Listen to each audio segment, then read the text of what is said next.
કોણ સાહેબ? જય ભગવાન. તમે તો મને મળી ગયા હતા ને ઓલા શુક્રવાર હા વાળામાં. આપણે હવે તે દિવસે તો આપણે રેકર્ડ વાંચ્યો હતો કે ઓકે. તમારું બાજુના સર્વે નંબર સાથે બાજુના ગામ સાથે હા. બેવડાતું હતું. એટલે મામલતદાર સાહેબને રિપોર્ટમાં લખીને આપ્યું હતું કે ભાઈ સીમ ખરડો, માપણી રજીસ્ટરની નકલ અને ઉપજ ખાનાનું નામ એની વિગતવાર અહેવાલ કરવો. પછી હા, સાહેબ. 8/1/2025 ના રોજ ડીએસઓ એ અહેવાલ કર્યો છે તમને. ઓકે.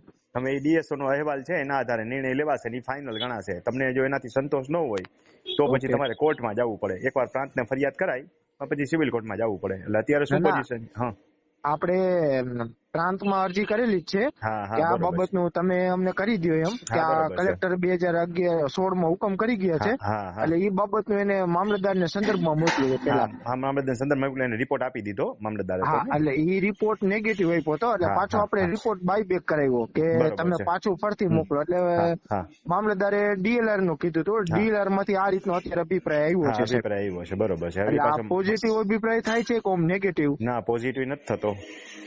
પોઝિટિવ નથી થતો. એ ચેપ્ટર તો આગળ હલાવવાનું જ રહ્યું તમારે હવે. હા હા, એટલે આપણે ચેપ્ટર આગળ હલાવી જ છીએ. એટલે આ હા મારે હા ઈ જ પૂછવાનું હતું કે આ જે હમ એને અભિપ્રાય આપ્યો તો પોઝિટિવ આપ્યો છે કે નેગેટિવ? એમ ના પોઝિટિવ નથી આપ્યો. હં? પોઝિટિવ નથી આપ્યો ને? હા હા ઓકે, તો હવે સાહેબ એની આખા કેસની ફાઇલ કાઢીને જ આપણે સાહેબને આપી દઈ તો કે આ હા બધું તમે હા તે અપાય વખતે અભિપ્રાય આપેલો છે અપાય બરોબર? હા કઈ વાંધો નહીં, ચાલો. હા હા, તો હજી મામલતદાર સાહેબ શું કહે આપણે જોઈ લઈએ એકવાર. હા હા પછી નેક્સ્ટ તાલીમ કેમ્પમાં એવું હોય તો આવજો. તમને ખબર છે ને 2 તાલીમ કે પછી તો આપણે ખાલી હા હા 551 ફી લઈ ના છીએ. ના, એ તો ખબર જ છે. જો ના ના એમાં સાહેબ, એ તો ખર્ચો આપણે ભેગો ન 13 જ થાય વાત એટલું આપણે લઈ છીએ. 2 તાલીમ ના કેમ્પમાં કોઈ ના પણ વ્યક્તિ આવી 100%. ગયો હોય ને હા, પછી તમે ખર્ચનો હિસાબ કાઢો ને તો 50% થતો હોય. એમાં તમારે ના ફી ના, તો ત્રીજો ભાગે ન થાય એની. હા 100% એમાં 551 માં ના લે. આપણે ત્રીજી વખત આવવા દઈએ છીએ. ચોથી વખત, પાંચમી વખત, જેટલી વખત આવવું એટલી વખત. ઓકે, ના ના કઈ માત્ર વાંધો નહીં, શુક્રવારે ન 62%. આવવાનું રે, શનિ રવિ હા, આવવાનું રે. શનિ રવિ આવવાનું, એ તો ખબર છે ને. શુક્રવારે કદાચ કોઈને સ્પેશિયલ કેસ હોય તો એ 1000 રૂપિયા હા, અલગ ભરીને આવે. એમાં ઓકે. અડધાથી જ્યાદા તો ખર્ચમાં વયા જાય. ના ના સાચું સાહેબ. એટલે કઈ જરૂર નથી અત્યારે. પણ આ તો તમને વધારાની માહિતી આપી દીધી કે નેક્સ્ટ ટાઈમ તાલીમ કેમ્પમાં આવવું તો તમારે નજીક છે, સમય ના મળે ના, ત્યારે ગમે હા ત્યારે લાભ લેજો. 100, કઈ વાંધો નહીં સાહેબ. હા અને મોટા ભાગના માણસો છે ને ફેસબુકમાં સાંભળે છે. હા ફેસબુકમાં ક્યાંય સિક્વન્સમાં વિડીયો આવતા નથી. જે લોકો યુટ્યુબમાં ના સાંભળે છે ને, હવે હા યુટ્યુબમાં જઈને ખાલી રમણીકભાઈ કોટડિયા લખવાનું છે એટલે હા ઓડિયો ચેનલ ને હા વિડીયો ચેનલમાં આપણે તાલીમ કેમ્પમાં તમે જે આવી ગયા ને બધા વિડીયો રેગ્યુલર આપણે મૂકીએ છીએ. હા. એટલે જેને ઘર બેઠા માહિતી જોતી હોય ને એની માહિતી મળી જાય. ઓકે, હું ઓલા રેવન્યુ જાગૃતિ કેમ્પમાં છું. વાહ એમાં સરસ. આપણે શું કે હા હા એમાં હા હા વધારે તમારા હા બધા હા વિડીયો હા આવે છે હા કે એમાંય બીજા ઘણા આવે? એમાં હું નથી મૂકતો. એ આપણા ગ્રુપના બીજા હા સભ્યો રહ્યા ને હા એ હા, એમાં એ મૂકે છે મૂક્યા મને રાખે. ખબર છે ચેતનભાઈ કે હા આ હા ઈ હા મૂકે એ મોસ્ટ બધા ઓફ. કાર્યકર્તાઓ છે. હા, એને અલગ ગ્રુપ બનાવ્યું છે. કારણ કે હું બધે ન પહોંચી શકું એટલે ના ના કાર્યકર્તાઓ બધા ગ્રુપમાં મૂકે. સાચું. હા, પણ સાચી વસ્તુ ના એ છે ના, કે જે વ્યક્તિ ફેસબુકમાં જોવે એને કરતા યુટ્યુબમાં જઈને જોવે ને તો એને એને રેગ્યુલર બધી વધારે. માહિતી મળે.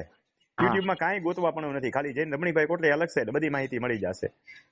હા હા તમે તો છો ને ત્રણેય યુટ્યુબ ચેનલમાં. હા હા, છે ને ત્રણે યુટ્યુબ ચેનલમાં એ હું છે છું સાહેબ. ગામના કોઈ ખેડૂત મિત્રો હોય એને કેતું રહેવું, મોબાઈલ હાથમાં લઈને લખી દેવું કાલે રમણીભાઈ કોટડિયા હવે હા જોયા રાખ કઈ. હા સાચું. હા, તો શું છે એમાંય ના ખેડૂતોનું ને. ભલું થાય જેને કઈ હા, તકલીફ હોય ભલું ને. થાય.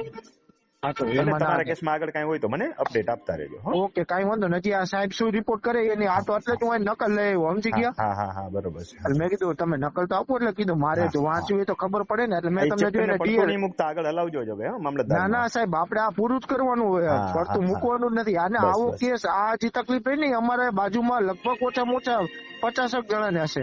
ઓહો ગજબ કેવાય હારા. ઈ બાજુના ગામના સર્વે નંબર બીજા ગામમાં 50 સર્વે નંબર બેવડાય એટલે હારું અંધેર તંત્ર પાછું કહેવાય. તમે જો ઓલું મેં તમારા અગાઉ નાખેલું છે હા હા હા કલેક્ટરશ્રી નો હા હુકમ. હા એમાં હા પરિસ્થિતિ એકમાં જોયું છે, એમાં બધા સર્વે નંબર નો ઉલ્લેખ છે. હવે બરોબર. 198 જે મારું રહ્યું ને સાહેબ, આમાં હા 16 પૈકી છે. હા હા હા સાચી. એટલે 16 એમાંથી સર્વે બે નંબર તો થઈ આ ગયા. થયા. હા, બે હા થઈ ગયા છે. બરોબર છે. તો પાછળ પડો થઈ 158. જશે. આ શું છે હા. તંત્ર છે ને જરાક ઢીલું હોય સમજ્યા. રેડિયાળ તંત્ર કહેવાય. જેટલું હમ. પાછળ પડો ને એટલું વ્યવસ્થિત હાલે. કે પછી ઓલા હુકમ ને આરટીઆઈ મુજબ જ અરજી આપી દઉં ને પાછી બીજી વાર. અત્યારે પેલા આટલું ચેપ્ટર લઈને મામલતદારને એકવાર મળી આવો પછી ઓકે, આરટીએસ માં અરજી આપજો.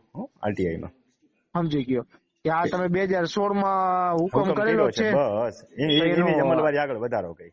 ઓકે. એમાં તો અભિપ્રાય પોઝિટિવ છે, પાછો સાચો છે, આપણી ફેવર નો છે. એ જ અભિપ્રાય હા મુજબ આપણે આગળ હલાવવાનું થાય. હા, એટલે જ ને. હા હા 2016 અને આપણી બાજુનું જ ખેતર થઈ ગયું સાહેબ.